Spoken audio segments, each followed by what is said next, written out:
तो आइए चलते हैं ऑटिज्म पे। आपने बर्फी पिक्चर देखी होगी। बर्फी पिक्चर में प्रियंका चोपड़ा का रोल था ऑटिस्टिक लड़की का। वो लड़की थोड़ी बड़ी थी। तो ऑटिज्म एक दिमागी बीमारी है। इनफैक्ट अगर हम वेस्टर्न रिसर्चेस के मुताबिक चलें, वैज्ञानिकीकरण पे चलें, तो उनके पास ज़्यादा तो जानकारी नहीं है, लेकिन ये ऐसा न्यूरोलॉजिकल डिसऑर्डर है, दिमागी बीमारी है, जिसमें केमिकल इम्बैलेंसेस से ये बीमारी हो जाती है। और ऑटिज्म एक बीमारी नहीं, एक स्पेक्ट्रम है। स्पेक्ट्रम का मतलब है कि ज़रूरी नहीं है कि बहुत सारे एबनॉर्मेलिटीज़ होती हैं जिनको कि हम ऑटिज्म में डाल देते हैं। क्योंकि ऐसा क्यों करते हैं? क्योंकि हमें भी अभी तक वेस्टर्न साइंस में अभी तक बहुत नहीं पता है कि इसका असली कारण क्या है। बल्कि आयुर्वेदा में अगर देखा जाए तो आयुर्वेदा में बहुत सारी चीज़ें बताई जाती हैं कि वात पित्त या कफ के दोष के कारण ये सब हो जाता है, ये सब मस्तिष्क में केमिकल इम्बैलेंसेस हो जाते हैं, कुछ ऐसे रसायन यानी केमिकल्स बढ़ या घट जाते हैं जिसकी वजह से ये प्रॉब्लम आ जाती है। बट इसका अभी पूरी तरह खोज चल रही है। तो इसको स्पेक्ट्रम बोला गया है। जैसे एक छोटा सा कुछ बच्चे में ADHD है, यानी कि टैंट्रम बहुत थ्रो करता है, वो अटेंशन बहुत सीख करता है आपका, तो ये इसे ADHD बोलते हैं। उसी तरह अगर कोई बच्चा आसमान देख रहा है और वो देखे ही चला जा रहा है, तो उसको वो चीज़ बढ़ गई, उसको हम ऑटिज्म स्पेक्ट्रम में डाल देंगे। तो स्पेक्ट्रम एक तरीके का बड़ा, स्पेक्ट्रम मतलब होता है कि एक बड़ा सरकमफ्रेंस, बड़ा गोला, जिसमें कि हम बच्चों का कुछ अलग बिहेवियर है, कुछ अलग एबनॉर्मेलिटीज़ हैं, उसको हम डाल दे रहे हैं उसके अंदर। तो अब हम बात करेंगे कि वो स्पेक्ट्रम में क्या क्या आता है, कौन कौन से सिम्टम्स आते हैं, क्या लक्षण हैं। तो ऑटिज्म में सबसे पहले हम बात करेंगे 30 पैरामीटर्स की। जैसे बच्चों में सिटिंग टॉलरेंस नहीं होता है, इधर उधर घूमा करेंगे, चंचल हैं, तो कुछ जैसे तलाश कर रहे हैं, कुछ ढूंढ रहे हैं। कभी कभी बच्चों में आई कांटेक्ट नहीं होता। तो पहला क्या है? Sitting tolerance. दूसरा आई कांटेक्ट, यानी आपको देख के बात नहीं करेंगे, कुछ कॉन्फिडेंस लेवल की प्रॉब्लम हो सकती है। फिर डाइजेशन प्रॉब्लम, बच्चों को ज़्यादातर देखा गया है कि डाइजेशन प्रॉब्लम इतनी ज़्यादा होती है ऑटिस्टिक बच्चों में कि 2-2 दिन तक कभी पॉटी नहीं होती है, कभी कभी पेट साफ इतना ज़्यादा हो जाता है। तो लेकिन मेनली कब्ज़ की ही बीमारी होती है उनको। फिर स्लीप इश्यूज़, 2 बजे उठ के बैठ गए, कितना भी उन बच्चों को आप स्लीप हैबिट्स दे दो, लेकिन वो नहीं हो रहा है क्योंकि कुछ केमिकल इम्बैलेंसेस हैं, कोई और प्रॉब्लम है जिसे हो सकता है आप एड्रेस नहीं कर पा रहे हैं। उसके बाद सेंसरी इश्यूज़ बहुत ज़्यादा पाया जाता है। सेंसरी इश्यूज़ मतलब ऐसे टेक्सचर को छू रहे हैं और उन्हें बहुत मज़ा आ रहा है, उसे छूते ही चले जा रहे हैं। जैसे कि दीवार है, तो दीवार का कोई खुरदुरापन अच्छा लगने लगा, तो उसको छूते ही चले जा रहे हैं। और कभी कभी आसमान देख रहे हैं तो देखते ही चले जा रहे हैं। या पत्ती को छू रहे हैं, कोई पत्ती पड़ी हुई है, या उनको बालू छूना पसंद है तो वही कर रहे हैं। तो सेंसरी यानी कि उनके सेंसेस को कोई चीज़ अच्छी लग गई, या वो बिल्कुल एडिक्ट होना चाहते हैं उस सेंसरी इश्यूज़ के, थोड़े से एबनॉर्मली एडिक्ट होना चाहते हैं। वो भी इसी में आता है। फिर आपका आता है न्यूरोलॉजिकल मोटर स्किल्स। कुछ बच्चे बहुत ज़्यादा इंटेलिजेंट है, वो अंदर से सब कुछ ले रहे हैं लेकिन ऊपर से ऐसे घूम रहे हैं। और आपने अचानक उन बच्चों से एक दिन देखा कि उन्होंने तो जो आपने बताया था वो सब याद कर लिया है। तो ये भी होता है।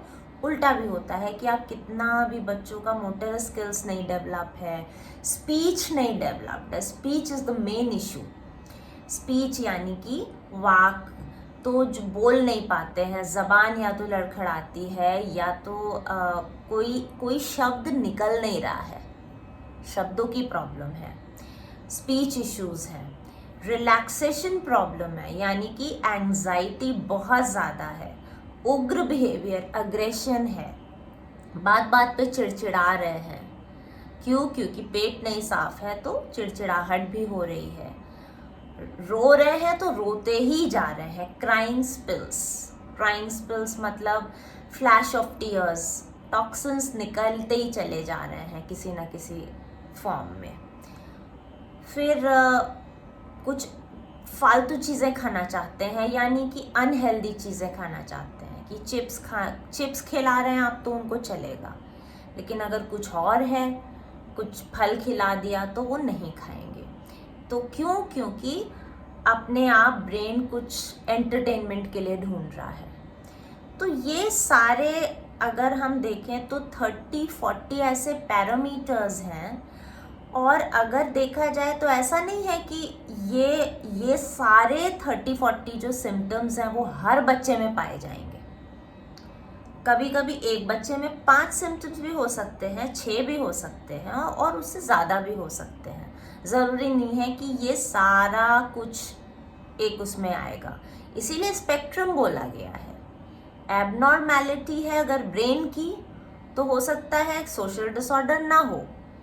सोशल डिसऑर्डर है, हो सकता है ब्रेन ठीक हो बच्चे का, लेकिन सोशल कम्युनिकेशन डिसऑर्डर की कोई आया तो छुप के बैठ गए, ये भी इसी में आता है। SCD, सोशल कम्युनिकेशन डिसऑर्डर, ये भी ऑटिज्म में आता है। तो ये सारा, अब कई बार सोशल कम्युनिकेशन डिसऑर्डर है, दिमागी हालत ठीक है, ये सब पता है कि कोई चीज़ कहाँ रखनी है, बट किसी किसी में सोशल डिसऑर्डर्स नहीं है, लेकिन घर में है तो अच्छे से हैं कि हमें ये पता है, हमें सुबह सुबह उठ के ब्रश करना है, हमें क्या चीज़ कहाँ रखनी है। तो ये सब चीज़ें ज़रूरी नहीं है कि ये 30-40 पैरामीटर्स साथ में चलें। कुछ पैरामीटर्स डोमिनेंट होते हैं, कुछ कम होते हैं, या फिर कुछ टाइम बाद होते हैं। अब हम आपको बता दें कि ऑटिज्म जेनेटिक भी होता है, एपिजेनेटिक भी होता है, और प्रेगनेंसी की वजह से भी हो जाता है कि प्रेगनेंसी में माँ ने कोई ऐसी मेडिकेशन लिया हो तो उसकी वजह से भी हो गया, तो वो बाय बर्थ नहीं हो 4 साल पे डेवलप हो जाए या 5 साल पे डेवलप हो रहा है, ये समझना ज़रूरी है। तो जेनेटिक यानी कि आपकी फैमिली में है तो ज़्यादा चांसेस हैं, और अगर नॉन जेनेटिक है तो कई बार किसी वजह से कोई एक ऐसा प्रॉब्लम, अब जैसे देखा गया है कि कोविड के बाद से तो जो मदर ने कोविड में कंसीव किया था बच्चों को, हो सकता है किसी एंजाइटी, किसी केमिकल इम्बैलेंस, किसी दवा की वजह से कोई केमिकल इम्बैलेंस ब्रेन में हुआ हो और वो बच्चे में चला गया हो। तो ये सारे हो सकते हैं।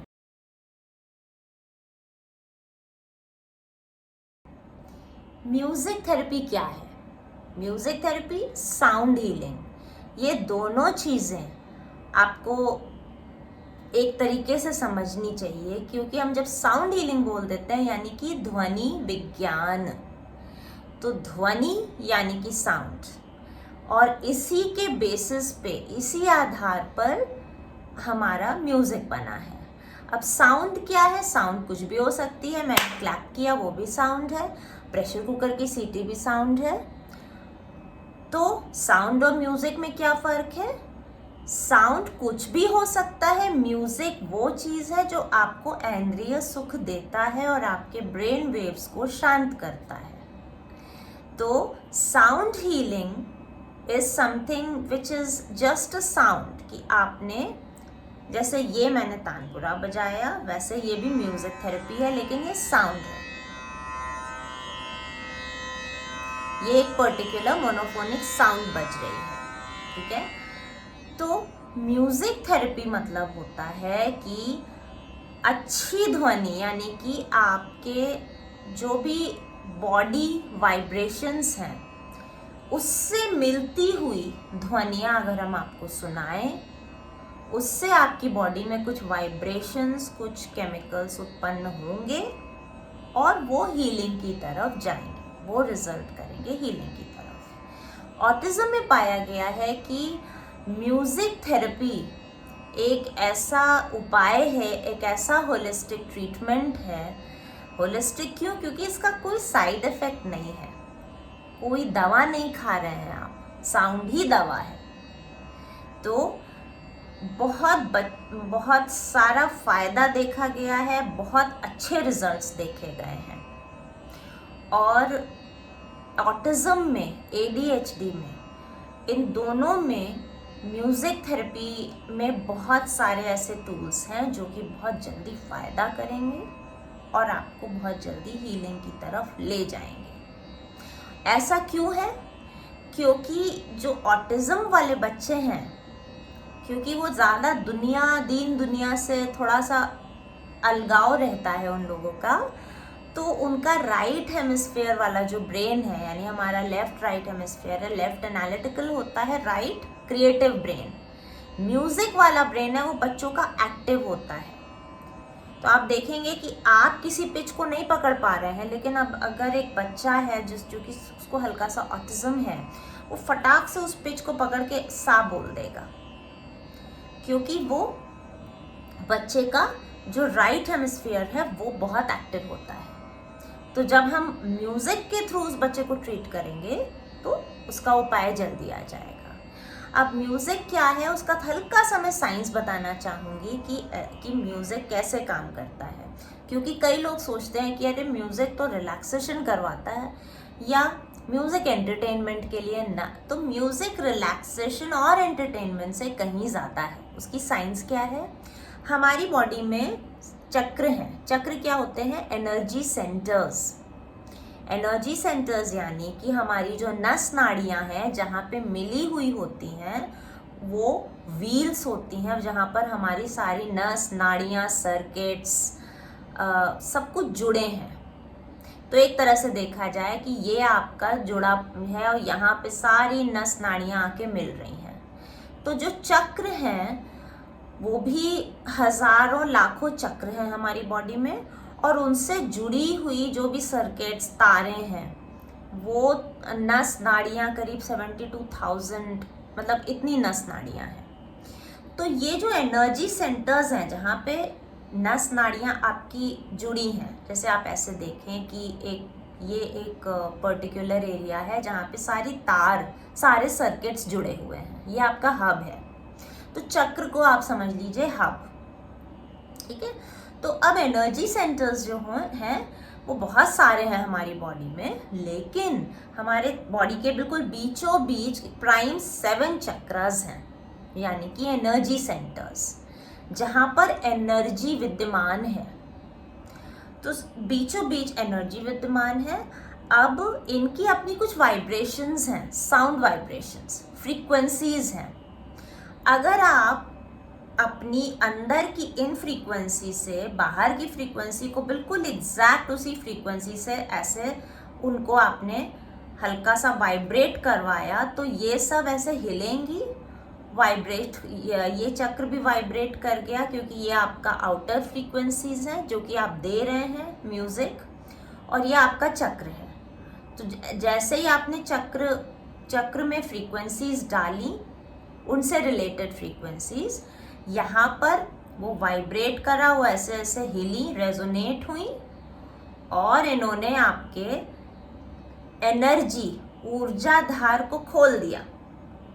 तो ये आपका जो पथ है, ऊर्जा पथ है, वो खुल गया, और पथ खुला तो आपका ऊर्जा अच्छे से फ्लो होने लगी, एनर्जी फ्लो अच्छा हो गया, ब्लड सर्कुलेशन अच्छा हो गया, हार्मोन्स बैलेंस हो गए, केमिकल बैलेंसेस हो गए, and it's taking you towards the healing. Understood? तो इस तरह से हमारा अब ये जो चक्रा एक्टिवेशन है, चक्रा सक्रिय करना, ये हमारे म्यूजिक थेरेपी का मेन गोल है। और इन गोल को हम कैसे कैसे लेते हैं? पहला ओम से, यानी कि पहले कुछ ऐसी फ्रीक्वेंसीज हैं जैसे कि हमारी 7 फ्रीक्वेंसीज हैं, 7 चक्र हैं, उनकी फ्रीक्वेंसीज हैं। उनकी फ्रीक्वेंसीज को, अगर सपोज ये हमारा एक चक्र है और ये काम करता है 220 हर्ट्ज पे, ये चक्र जो है वो हमारे पेट पर है, 220 पर हर्ट्ज पे काम कर रहा है। तो अब हमने, ये हमारा साउंड सिस्टम है, अब हमने 220 हर्ट्ज पे सा बोला, सा,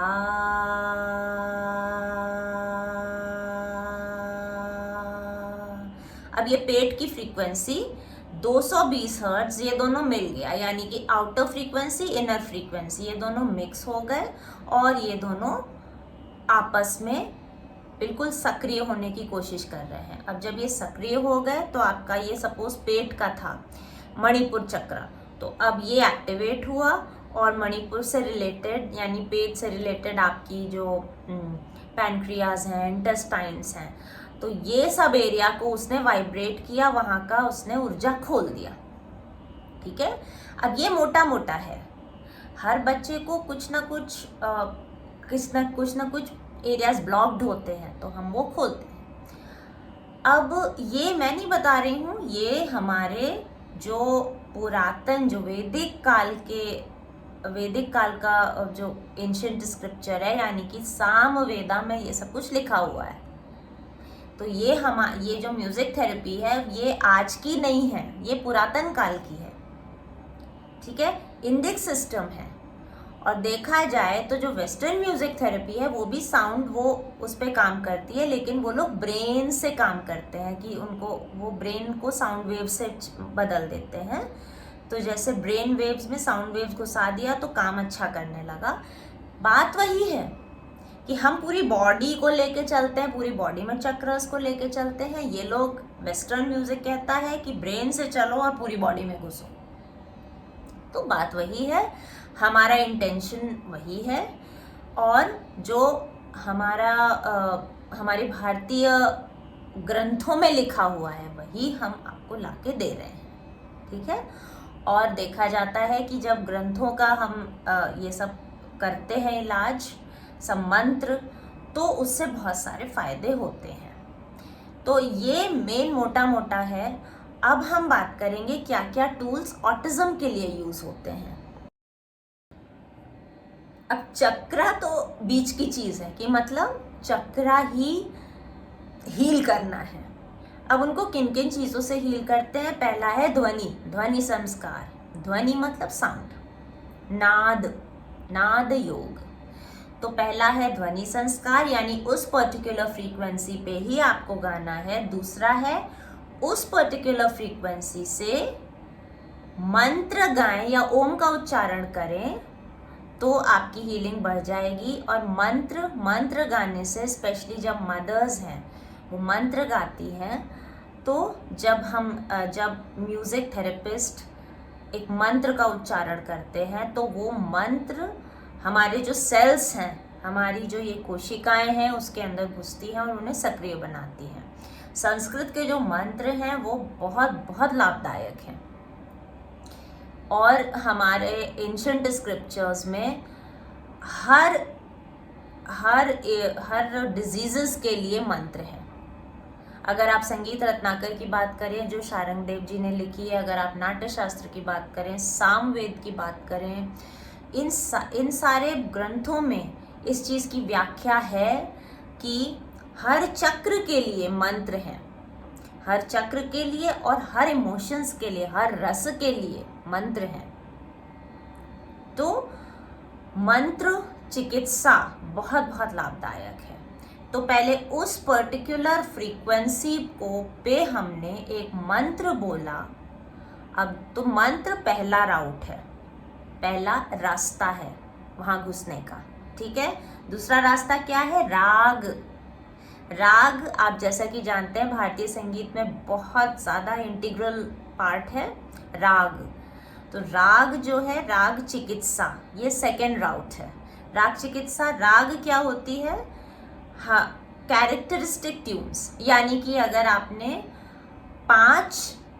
किसी राग में 5 फ्रीक्वेंसीज हैं, the the the the the न द द द न। अब अब ये 5 फ्रीक्वेंसीज हमारी बॉडी के किसी किसी पार्ट को ऐसे जाके फोड़ रही है, ठीक है, उसमें घुस रही है, ब्रेन में घुस रही है, ठीक है। जैसे फॉर एग्जाम्पल राग भोपाली को लें तो राग भोपाली कहा जाता है कि ये थेरेपी में बहुत इम्पॉर्टेंट है, क्योंकि ये मिडिल बॉडी ग्रोथ राग है। मिडिल बॉडी ग्रोथ मतलब कि किसी बच्चे, अगर बचपन से किसी 4-5 साल के बच्चे को सुनाया जाए और 8 साल की उम्र तक, तो वो बच्चा, उसकी ग्रोथ अच्छी होगी, मिडिल बॉडी ग्रोथ, यानी कि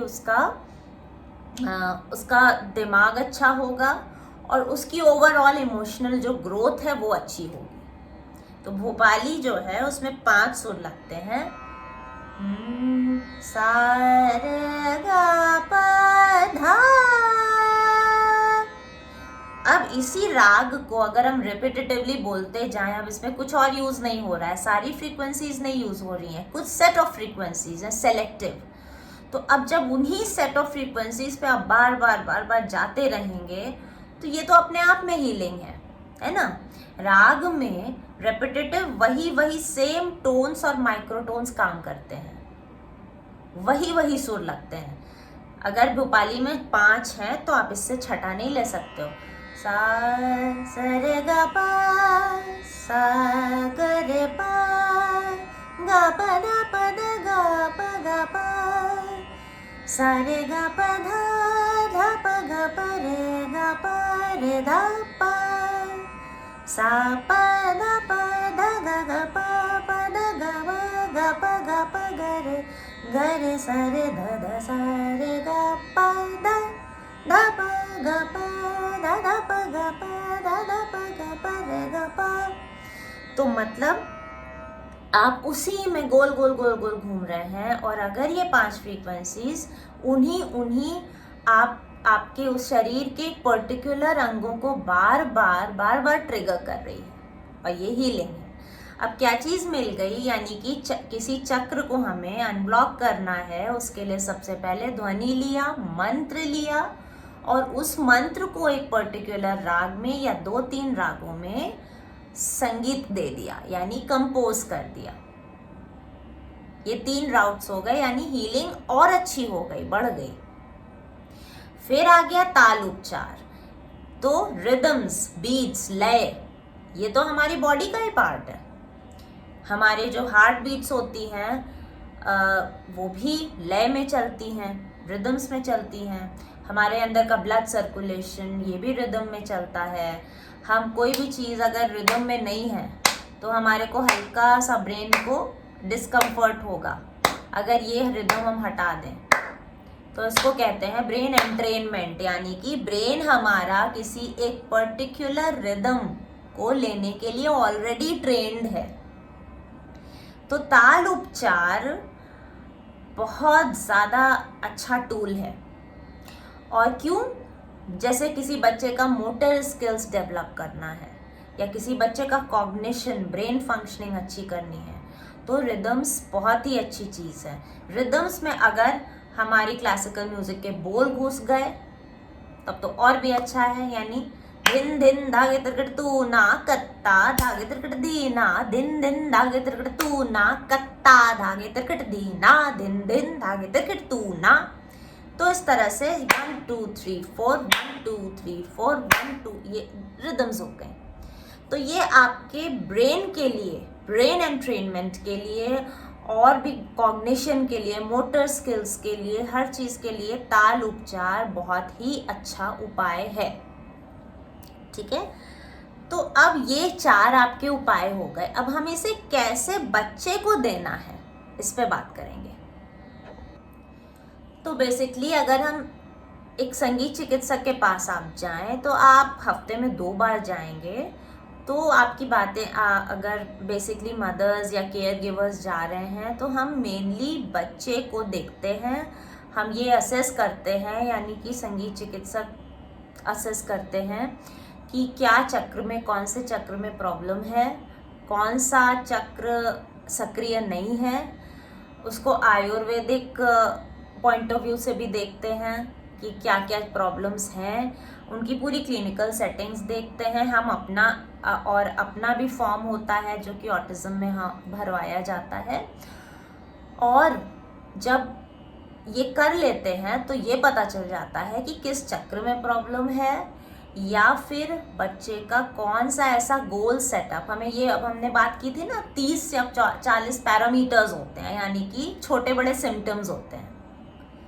तो उन सिम्टम्स में हम 1 या 2 गोल्स लेके चलते हैं, जिसमें कि 8, मान लीजिए 8 सेशंस के लिए आ रहे हैं, तो 8 सेशंस में कोई गोल पकड़ेंगे। जैसे पहला है सिटिंग टॉलरेंस ही नहीं है बच्चे में, बच्चा चंचल है, इधर उधर घूम रहा है, उसको ज़बरदस्ती नहीं बिठा सकते हैं। सबसे पहले उसके मन को शांत करेंगे, रिलैक्स, क्योंकि जब तक आप शांत नहीं करेंगे तब तक आपका दूसरे सेशंस कैसे स्टार्ट होंगे। तो पहला हो गया सिटिंग टॉलरेंस। अगर वो बच्चा बैठ रहा है तब तो कोई बात ही नहीं है। आई कांटेक्ट, हम संगीत चिकित्सक एक थेरेपिस्ट के साथ एक ऐसा सौहार्द उत्पन्न होना चाहिए, यानी ऐसा रैपोर्ट बिल्डिंग कि वो बच्चा अपने थेरेपिस्ट से कंफर्टेबल हो जाए और आई कांटेक्ट में आए। आई कांटेक्ट के कुछ मंत्र भी हैं और कुछ तरीके हैं जिसकी वजह से आई कांटेक्ट देते हैं। तो ये है, तो इस तरह से अगर आई कांटेक्ट ऑलरेडी है तो बहुत अच्छी बात है। ठीक है, अब एक एग्जाम्पल लेते हैं, डाइजेशन। सपोज बाकी सारी प्रॉब्लम ठीक है, डाइजेशन का बहुत इश्यूज है, बच्चे को बहुत ज़्यादा पेट नहीं साफ होता है, इसी वजह से बच्चे को बहुत ज़्यादा प्रॉब्लम्स आती हैं, और अपने प्राइवेट एरियाज़ में खुजली बहुत होती है क्योंकि बहुत गंदगी है अंदर। आयुर्वेदा में उसे कहते हैं आमा, टॉक्सिन्स बहुत होते हैं, इसीलिए तो बच्चे इधर उधर वो बैठ नहीं पा रहे हैं, वो चंचल हो रहे हैं क्योंकि उनको शांति नहीं मिल रही है। तो हम सबसे पहले बच्चे के डाइजेशन पे काम करेंगे। तो हमारा सबसे पहला गोल क्या हो गया, डाइजेशन, यानी कि पाचन शक्ति को बढ़ाना है। डाइजेशन किससे रिलेटेड है, हमारा डाइजेशन पित्त से रिलेटेड है, और हमारा पेट, तो पेट में जो चक्र होता है, यानी कि लोअर एब्डोमेन में जो चक्र होता है वो स्वादिष्ठान चक्र है। तो हम स्वादिष्ठान चक्र को अनब्लॉक करेंगे। स्वादिष्ठान चक्र बीचों बीच लोअर एब्डोमेन में होता है। उससे क्या, और उसके साथ एक तत्व है, यानी कि पंचभूत जल तत्व से कनेक्टेड है, यानी वाटर एलिमेंट से। अब एक राग है मलहारी।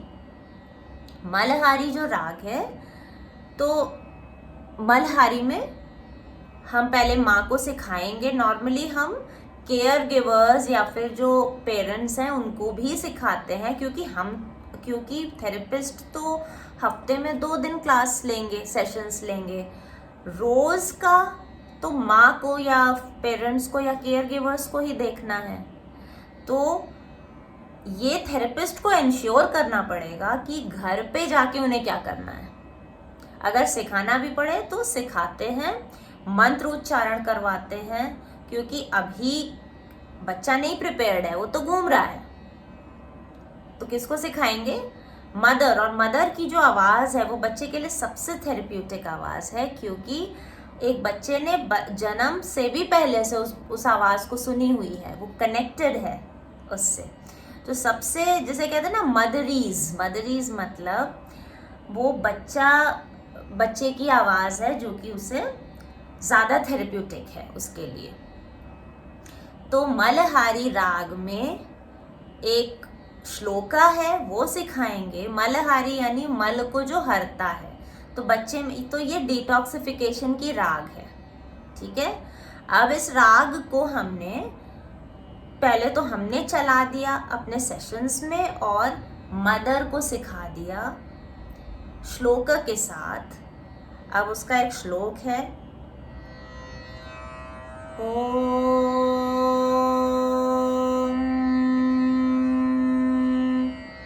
ओम स्वादिष्ठानो मलहारिलं नमः।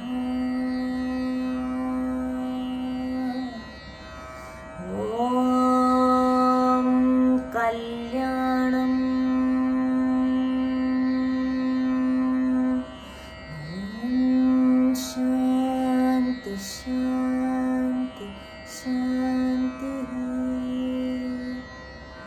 सपोज ये एक मंत्र है, ये तो छोटा सा मंत्र है, इसको सिखा दिया। अब आपको ये मंत्र 21 बार करना है बच्चे के साथ। हो सके तो बच्चे को भी सिखाएं, और अगर बच्चा अभी नहीं सीख पा रहा है, अभी उस कंडीशन में नहीं है, तो मदर को एक पर्टिकुलर टाइम में कुछ न्यूट्रिशन के साथ पानी जैसे पिला के, या बच्चे को उस रूम में रख के, चाहे वो टहल भी रहा हो तो चलेगा, तो उस बच्चे के कुछ ऑर्गन्स पे ध्यान करना है। 21 बार करना है श्लोक को। उसको राग भी सिखाएंगे, श्लोक भी सिखाएंगे और ताल उपचार भी करवाएंगे।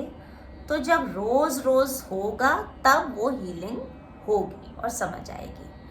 तो ये एक इंटरवेंशन है, यानी कि हमें चक्र को जागृत करना है।